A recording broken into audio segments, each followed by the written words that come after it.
Hello, my name is Daniel Gerszewski, the son of Ambrose Philip Gerszewski, known as Bunce, the son of Aloysius and Marianne Gerszewski. My father wanted to make a family video album for the memory of his generation of brothers and sisters, put together by himself, his sisters Carmen and Bernadette, and Paula, daughter of his sister Helen. He asked me to put the recordings into a set of DVDs and give them to anyone in the family that wants and would appreciate them. Hey, this is Ambrose Philip Gerszewski, the eighth child of Aloysius Paul Gerszewski and Marianne Stefanovich Gerszewski speaking here. And the picture we're looking at is Aloysius Paul Gerszewski, who was born in Winona, Minnesota in 1879.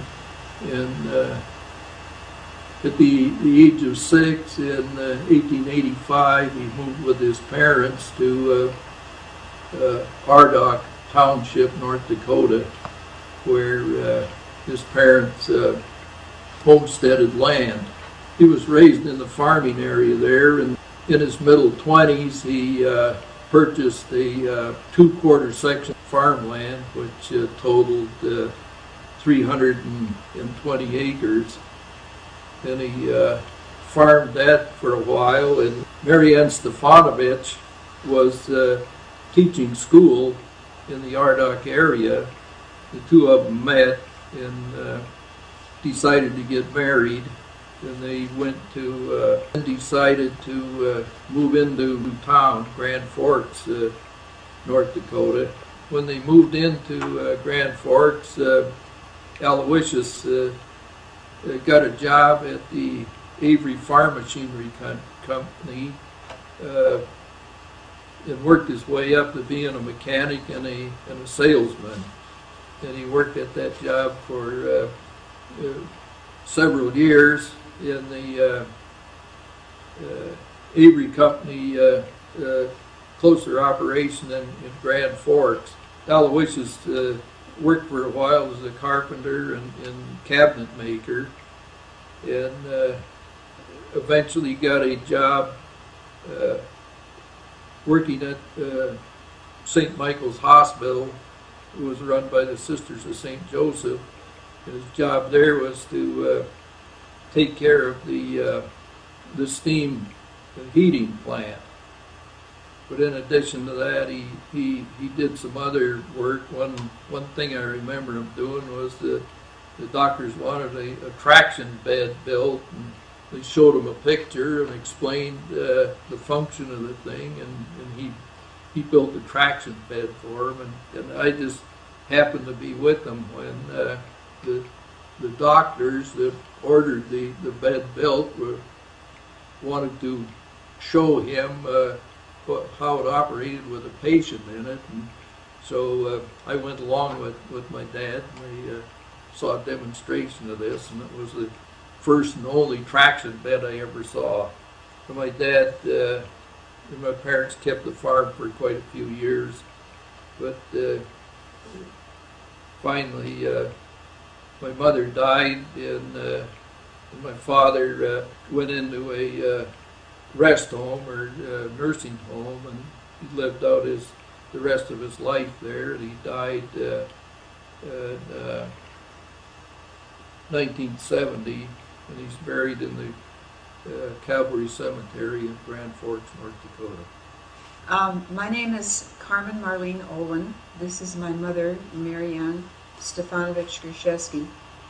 I was the last of the 15 children that Marianne and Aloysius had. My mother was really a wonderful person. She and I used to do things together. I was the last one home, so I spent a lot of time with her that maybe some of the other kids didn't get to. And I remember we used to go downtown shopping, and I remember one time at Penny's, in the basement they had a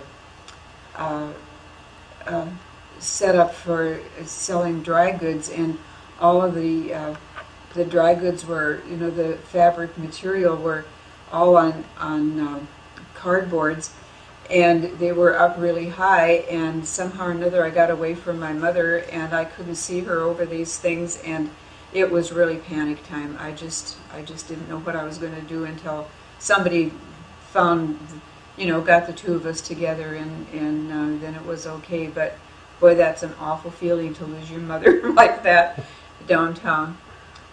And she was always so good to everybody. She helped with schoolwork, homework, everything like that. And I always wanted to learn how to cook, and she said that she never taught me how to cook because we were in the midst of the Depression, and she just didn't feel like she could afford to lose the food if I would screw it up. So, so I never learned how to cook.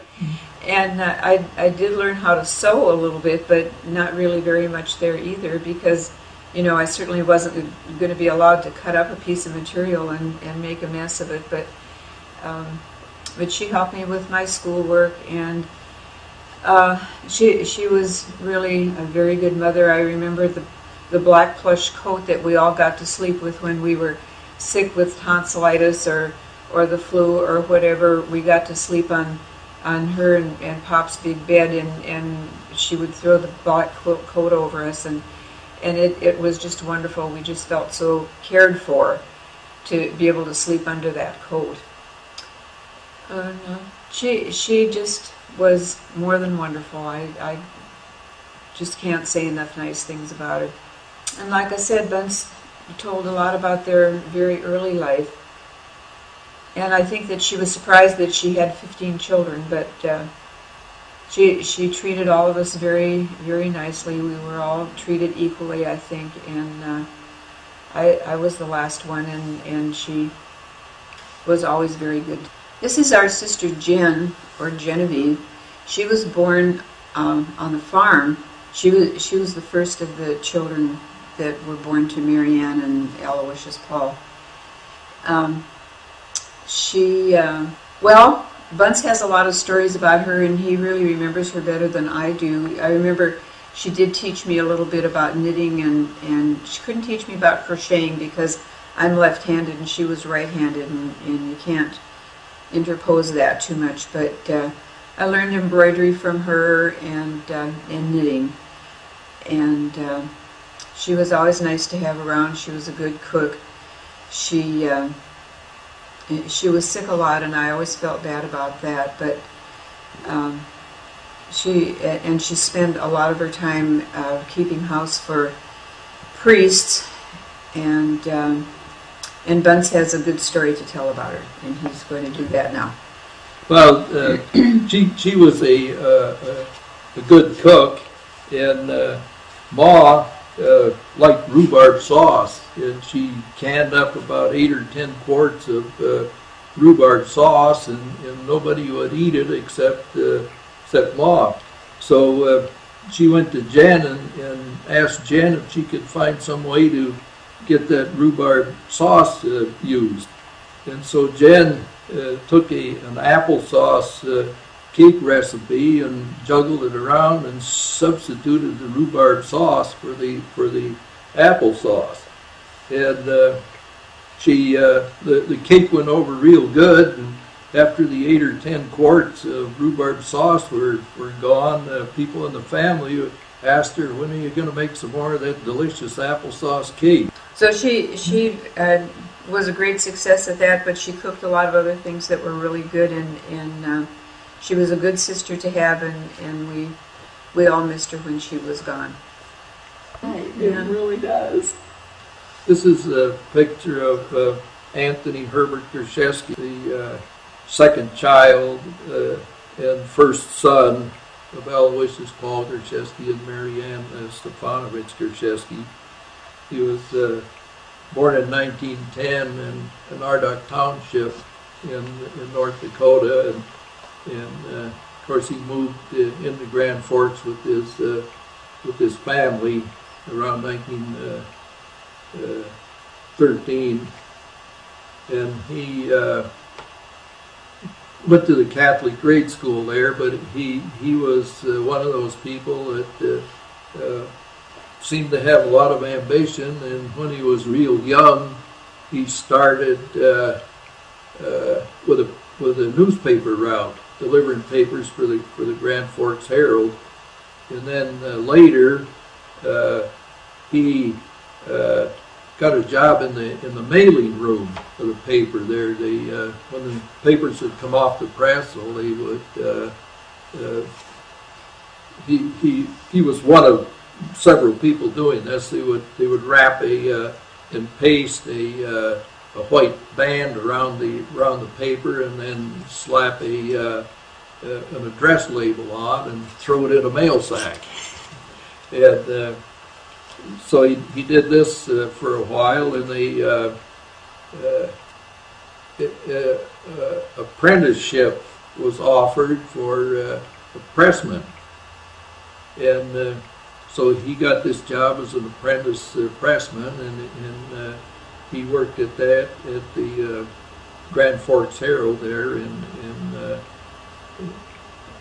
there in North Dakota, and he did find time to be Boy Scout master for a while, and he coached the grade school football team. Eventually he married Esther Hall, and they had the two children, Van and Janet. He had Van in North Dakota there, and then after they moved to California, Esther came back to Grand Forks to bear Janet. But anyway, Tony worked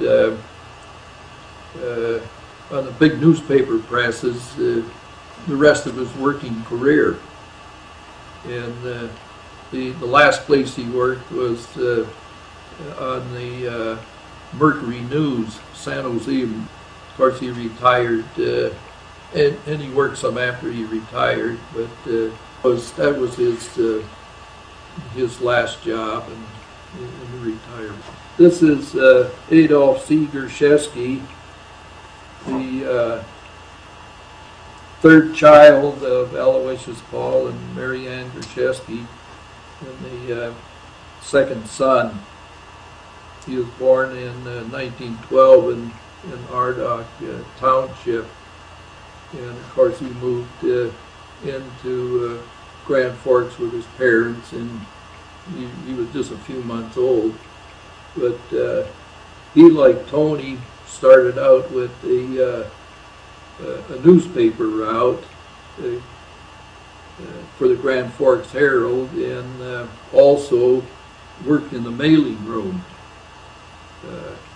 And I asked Tony one time why he didn't stay with the Herald like Tony did, and he said, well, he went into professional boxing, and he was making pretty good money in professional boxing, and the mailing job was night work and boxing was night work, and the two of them weren't compatible, so he quit working at the Herald. And he didn't stay with a professional boxing too long, but he got a job in the roundhouse working for the Great Northern Railroad, and he worked his way up to being hostler, and that's a term that is a carryover from the old stagecoach days. The hostler was the person that took care of the horses and hooked them up to the stagecoach, and the hostler in railroad moved the engines around in the roundhouse, and in some cases moved the engine out and hooked it onto the train to pull away. But working up from that job, old Abe got a job as fireman, and he was a fireman on the railroad when he volunteered for military service. And he was assigned to a unit that was assigned to Europe, and he worked his way up to being a sergeant, and he was engaged in some of the street fighting in one of those German towns, and his citation said that his outfit was confronted by a German group of soldiers in some building there, and his citation said that he went in there and I don't like to say it, but he killed 5 and wounded 3 and drove the rest of them out of the building. And then a short time later, he went to help, he said, a fallen comrade that was lying in the open, and that was the situation he was in when he was shot and killed by a sniper, a German sniper. And he is buried in the Cavalry Cemetery in Grand Forks, North Dakota. Now, he had a military barracks in Germany named in his honor, and it's the Adolf C. Gerszewski barracks. And the last time that the barracks was activated, there was a engineering unit stationed there, engineering battalion. But we have tried to find out why Adolf was chosen, to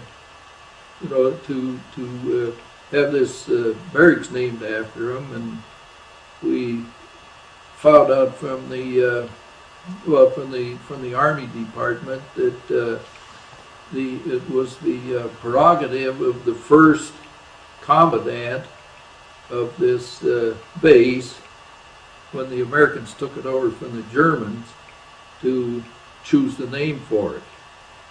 And several people have tried to find out who the commandant was and why he chose Aid, for the name of the barracks, and so far nobody's been able to find out. But we took a vote in the family, and we decided to put Aid's medals and citations and newspaper articles and stuff in some public place where they would be, where they'd be seen by the public, and we finally decided to put them in the brand new National Guard Armory in Grand Forks, North Dakota. And we talked to the colonel that was the head of the place there, and we told him that we wanted to put these things on public display. We didn't want them to be put in a file cabinet someplace and get lost. And he told us that he got his display section set up, he would notify us. And so these things are in that display section of the North Dakota National Guard building in Grand Forks. So if you're ever in that area, stop by and take a look. This is the display of Adolf C. Gerszewski's medals and newspaper accounts and memorabilia from his service in World War II. And this is his Silver Star. And this is a write-up from the Grand Forks Herald on the 50th anniversary of the day that he was killed in Germany. And other medal here is I can't see it in this photo, but the Purple Heart's probably the next photo up then. Yeah, and there are also some photographs of Abe and his squad. He was a sergeant taken over there in Germany shortly before his death. I have a few things to say about Connie that I didn't talk about before. One thing I remember is that she and Elmer were always so good about having Bunce and I over for Thanksgiving and Christmas dinners. We spent a lot of Thanksgiving and Christmas dinners over there, and it was really a lot of fun. And another thing that I remember about Elmer is, I told you that he knew a lot of magic. Well, he also was somewhat of a ventriloquist, because one year somebody gave Sarah a big yellow lion for Christmas, and that lion could talk. But the funny part of it was, it couldn't talk unless it was over at Connie's. It never talked at home. So I just have a lot of really good memories of Connie and Elmer, and they were extra special people, and it's hard to talk about one of them without talking about the other one, because they were just so close. They were like one person, and miss them both. And I know that Bunce has got a story to tell. Well, one of the other things that I remember about Connie, and she remembers this story very vividly, was on a kind of a rainy summer afternoon, and a bunch of us kids were wading around in the gutter, in the water there, and there was a kid, Ray Deary, which we've known for a long time. He was probably 12, 13 years old. Anyway, he came by on his bicycle, and he was running his bike straight at people, and then swerving to miss him. And he came after me, and I was running away from him, and he swerved that bike, and my right foot got caught in the sprocket, and it took off part of my middle toe on the right foot. And I was about 6 years old, and here I was with that dripping bloody foot, and Connie picked me up and carried me home. So did she yell at that kid? I didn't hear her yell at the kid. No, she should have. But she remembers that, and I remember that. I can still see her carrying me between Amble's garage and Devlin's house. So how'd they fix your toe? Well, Pa took me to the doctor, and after he got home from work at night, and with Dr. Campbell, and he gave me chloroform, and it made me sick. But he trimmed off that toe that was chopped up with the bicycle sprocket, and sewed it up. But there's no toenail on that toe. And it never got infected or anything. No. That is just amazing. That is amazing. Just amazing. Yeah. But that's one thing that That's Connie one thing you has remember mentioned about several Connie, yeah. times, and I vividly remember it. And every time I take a shower, I'm reminded of it. Well,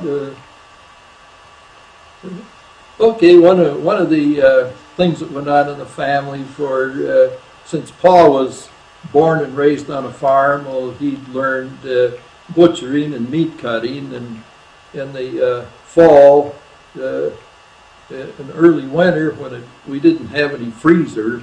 But anyway, as soon as it got real cold, Pa would bring home a pig or a half of a pig, and say somebody would have to cut it up, or So I don't know how, whether I volunteered for it foolishly, or whether somebody chose me to do this, but I knew zero about different cuts, chops and loins and this and that, and all I knew was about the size of piece of meat that Ma cooked for the family every night. So I just cut that pig up in that size pieces, and it all got eaten. I like that story. And tell us what you know about the frozen pig that they played with on the. I know nothing about that. I wasn't involved. Then I Paula, wasn't either, Phil. then Paula must know about it. Well, I just know that Mom told me that story that that she and some of the brothers and sisters that were at home and the pig was brought from the farm and it was frozen, that they put it in the dining room or living room, and the kids all kind of played on it and slid. It was kind of like a slide. Well, I wasn't involved in that. When I got involved with the pig, we set it up on the kitchen table, and that's where I cut it up into meal-sized pieces. This again is our sister Helen. She was just a little bit younger than Connie, and I'm sure that they were the two beauties of the neighborhood. Everybody always said how pretty those two girls were, and they had their boyfriends, and Connie went to college. I don't know that Helen did, but when they were in high school, Bunce has a good story about when they were entertaining boys at the house. So do you want to tell them? Sure you do. That's a good story.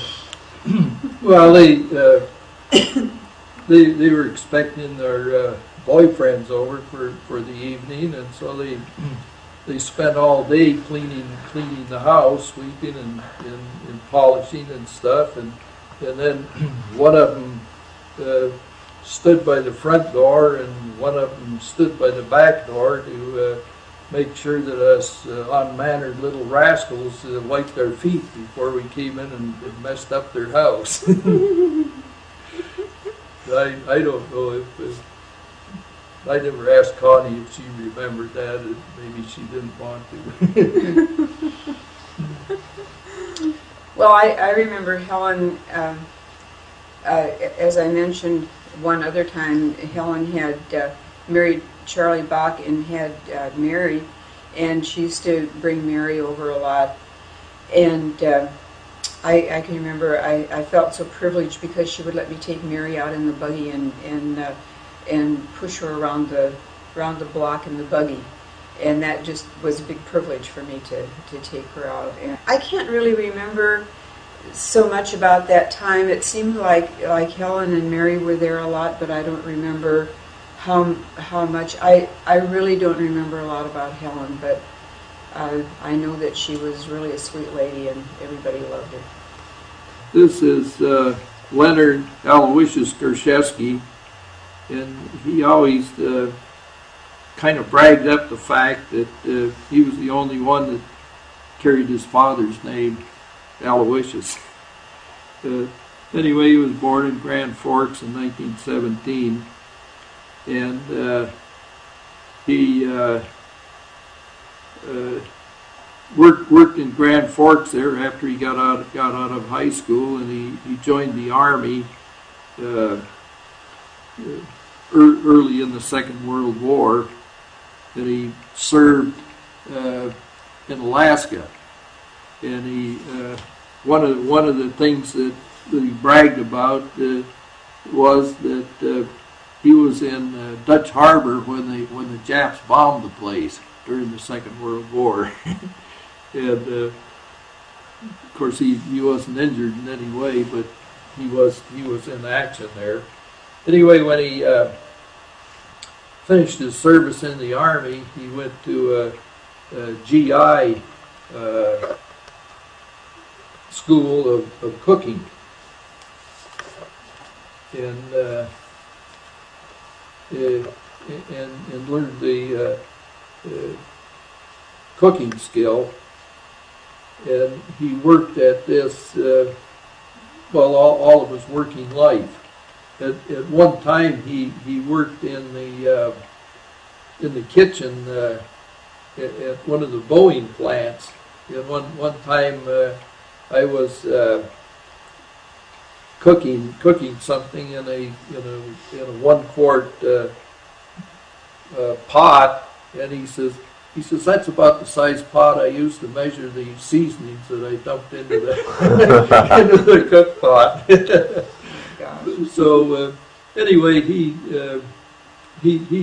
went through his working life as a cook, but during that time, for several years, if I remember correctly, it was about 8 years, he headed up the American Legion and American Legion post in the Seattle area, and he probably would have continued that up, but he got into failing health and had to give up that and a lot of the other activities.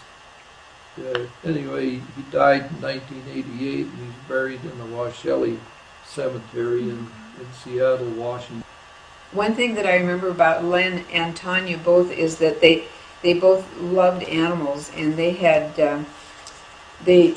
Siamese cats, and I'm not sure if these two pictures are the same Siamese cats or not, but I do remember that one was named Trouble and one was Mischief, and they loved those cats, and so here is Mischief and Trouble waiting for Santa. Did they have those cats when they lived on the houseboat in Lake Washington? Oh, I don't know that, Buns. And they also had Daffy, which was short for daffodil, and Len said that he was never going to have another dog because it just hurt too much when they were gone. He really loved Daffy. That was one thing that I remember about them. Yeah, Bunce is going to do Agatha because I don't. This is a picture of Agatha, one of the children of Aloysius Paul and Marianne Stefanovich Gerszewski.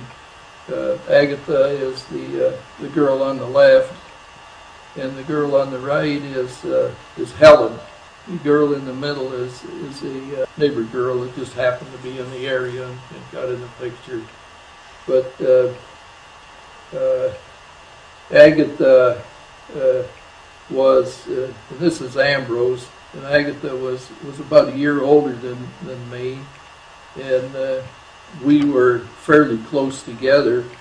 We used to, I remember one of the things we used to do, we used to race from our house at one end of the block down to the house at the other end of the block, and she always beat me by a couple of steps. And then we would race back, and she'd still beat me by a couple of steps.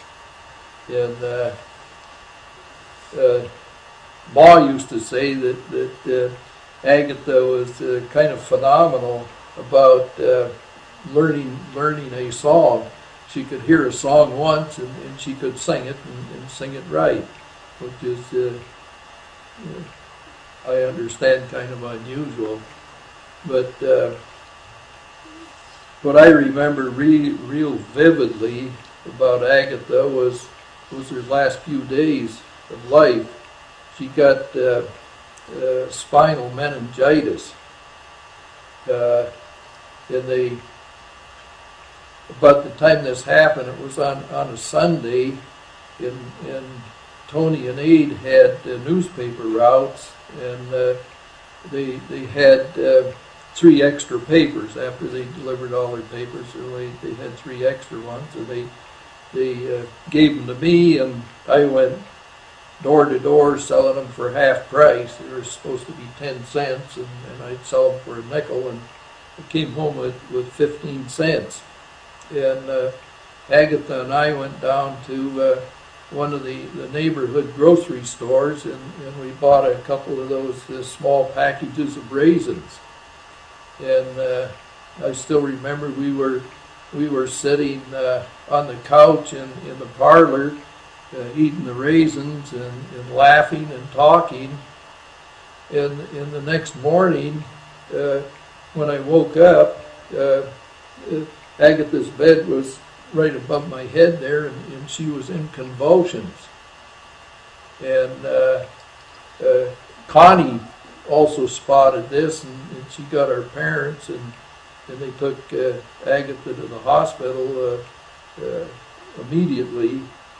And I wanted to go and visit her in the hospital, and they said no children were allowed around Agatha, and I think that she died on Wednesday. Now I was about 6 years old, and that was my first experience with death, and I thought that, you know, she was going to come back and it would be like it always was, but of course it wasn't. So that's my memories of Agatha.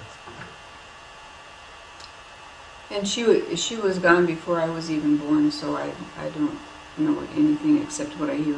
Well, this is Ambrose Philip Gerszewski, the 8th child of Aloysius Paul and Marianne Stefanovich Gerszewski, born in 1919. I attended the local St. Michael's Catholic school and grade school, and then I attended the St. James Academy, the Catholic high school. And during the time I was in high school, I lied my age and joined the National Guard, and I eventually worked up to corporal, a squad leader. And one year when I went to camp, I got a medal for having the best squad in the company. And it was,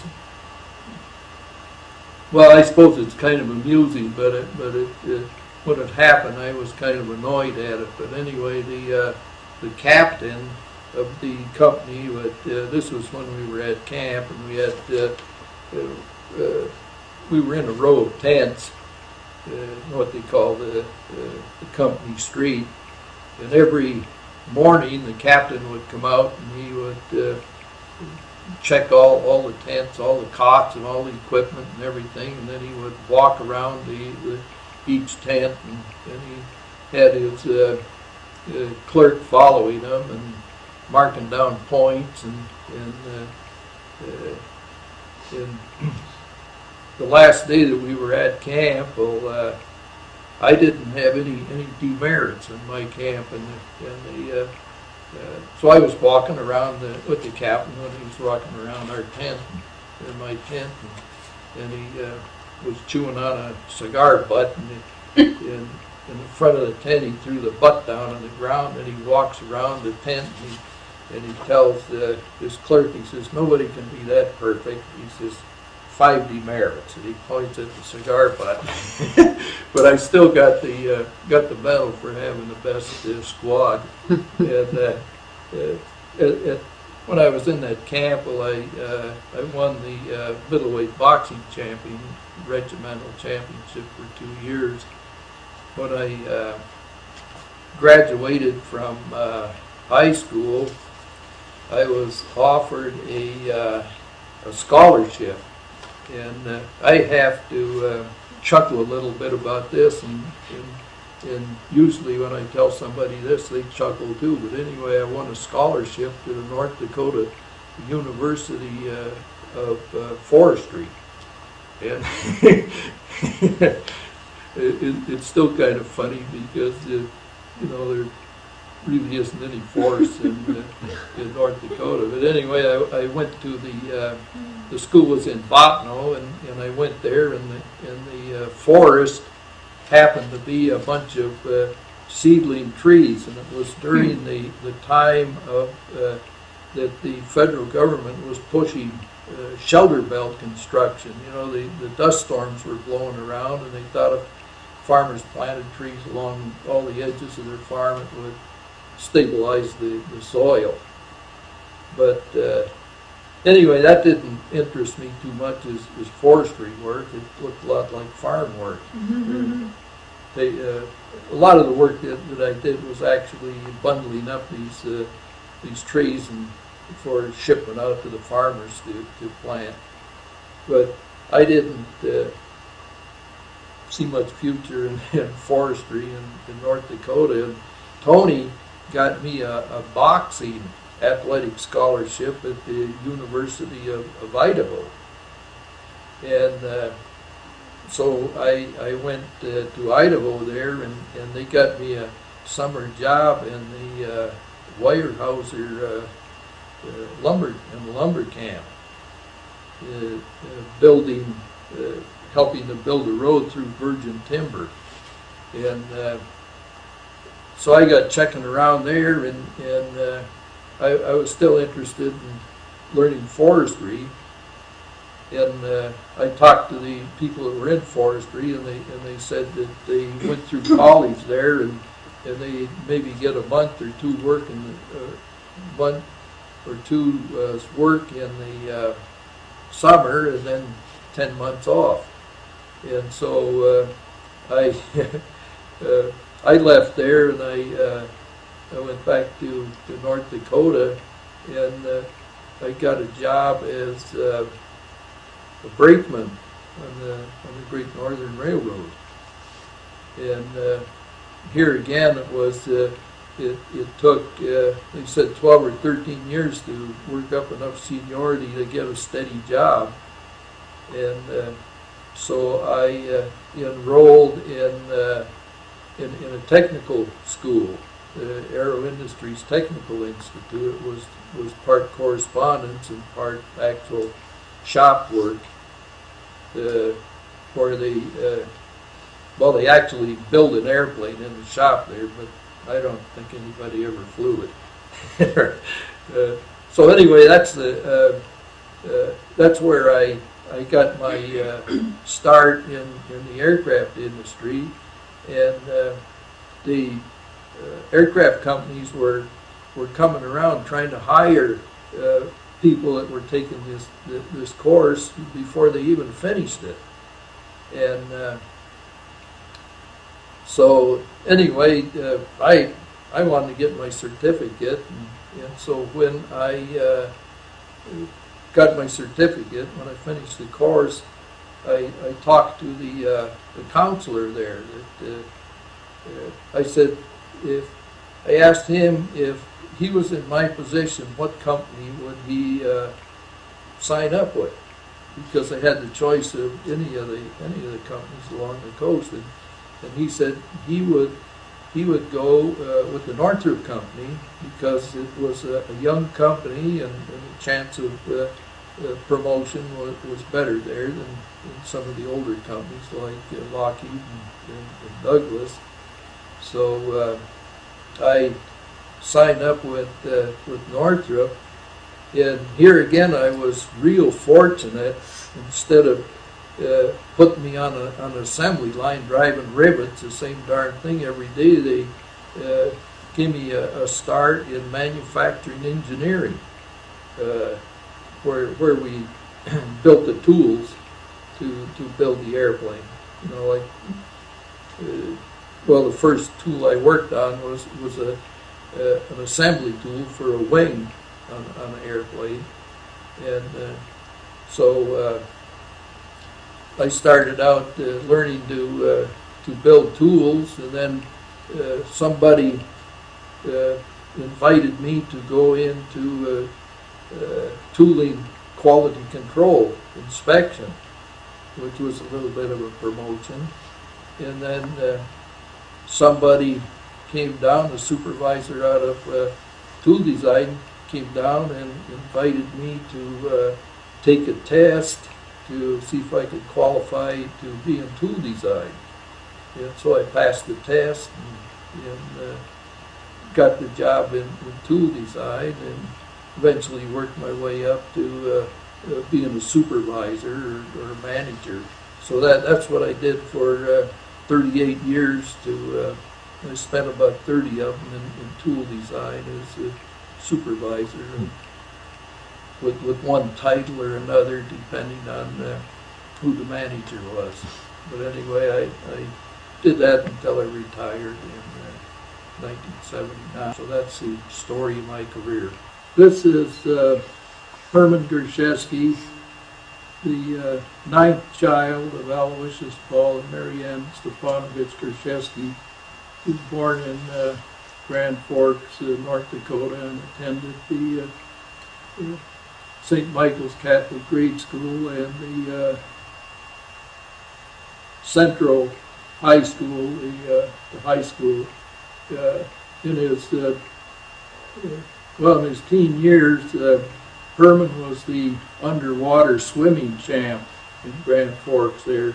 He joined Company M of the 164th Infantry Division, and when the war was looming in the 1930s, he went to camp with the National Guard outfit, and they were apparently training for South Pacific campaigns because they were training in the swamp area of Louisiana.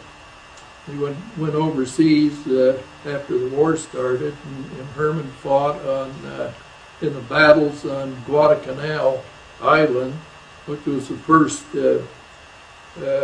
first battle that the Allies won against the Japanese when they started driving the Japanese back to the Japanese mainland. But then he also fought on Bougainville, another headline battle in its day, and the last place he fought in the war was in the Philippine Islands. Then when he came home from the wars, he went to an electronic school sponsored by the GI Bill of Rights, and the training then was mostly on radios, basic electricity, and repairing radios. But when he finished school, he started to work for a contractor that was working on what they called rural re-electrification plant, where they were bringing electricity into a lot of farmhouses, and so he got a basic training in putting in electrical circuits in farmhouses, and from that he worked up into bigger buildings, industrial buildings, and one of the main projects he worked on was on the missile silos that were scattered across North Dakota, South Dakota, Wyoming, and Montana. And later on, after the missile silo program was finished, he worked mostly on commercial and industrial building, the projects that he worked on. In fact, I cut a picture and an article of this project out of the Los Angeles Times and sent it to him. It was about what they call a coal gasification plant in Beulah, Montana. It was when the Arabs were starting to cut down the oil deliveries, and the United States has unlimited coal resources. And so some people said, well, let's start using our coal and to replace the oil. And so Herman worked on that project, and that was maybe one of the later projects that he died in 1995, and he's buried in Sunnywood Garden Cemetery in Grand Forks, North Dakota. Did you want to mention about his family? How many children he Well, had? he had 9 children. I don't know. 4 girls, 2 boys. Or Oh. 4 girls, 5 boys. Yeah, and I don't know the occupation of each one of the children. I think they're all making a living for themselves. Got into a productive line of work. When Connie was in high school, one of the classes she took was dramatics, and she was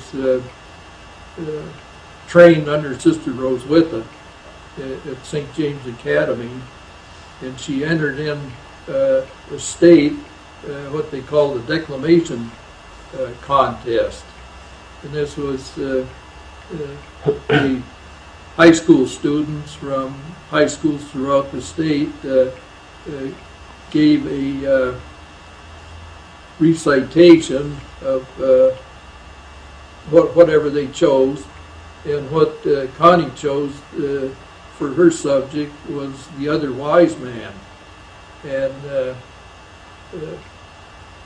eventually she, this contest went on in stages, and I think it went on for about 3 days, and first day some of them were eliminated, and the next day some more were eliminated, and finally they were all eliminated except Connie, and Connie ended up being the state declaration champion of North Dakota for that year.